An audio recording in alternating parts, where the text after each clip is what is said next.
So sekarang kita update dekat pam minyak di Thailand. Kita berada di hala-hala ke Krabi. So far minyak tak ada queue, tak ada masalah. Tengok macam tak ada masalah. Lori pun isi minyak diesel okey je. Okey.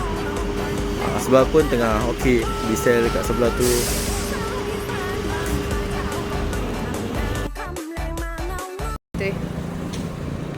Okey geng, so ni 7 hari bulan, hari Selasa. Kita dah sampai dekat Petronas yang sama, Bandar Darul Aman. So basically hari tu aku isi full tank, siap goncang-goncang pergi ke Hat Yai, Krabi 4 malam.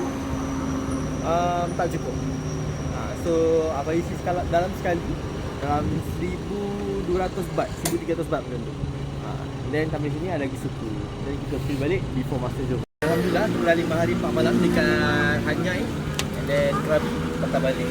So basically aku nak cakap kat Krabi, Thailand or Hat Yai, so far dia punya isu minyak sama normal macam kat Malaysia. Cuma korang yang banyak sangat dengar TikTok yang bagi entah dia bagi, kenapa dia bagi recommendation macam tu. So far bagi aku okey je. Ada je pam minyak yang tak ada queue langsung. Ada je pam minyak yang ada queue sikit tu normal macam kat Malaysia. And ada pam minyak memang ada yang tutup, tapi aku tak sure kenapa. So far sampai masuk Thailand aku rasa jalan je insya-Allah. Okey.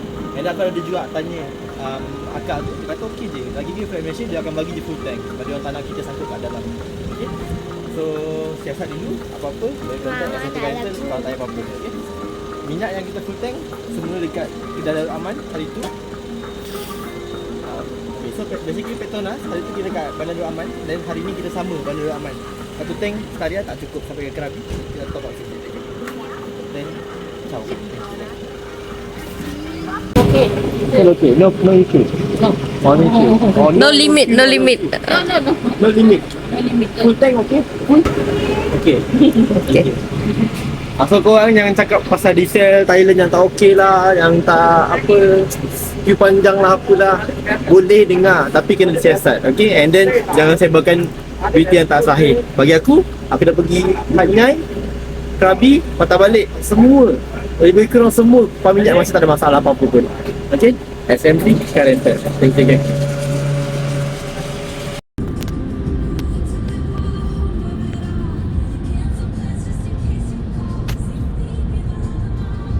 So alhamdulillah geng, kita orang dah sampai kat JB. Sekarang nak isi balik full tank. Dan kita akan present lah kepada korang berapa daripada JB, Kedah, Hat Yai, Krabi, patah balik Hat Yai and JB.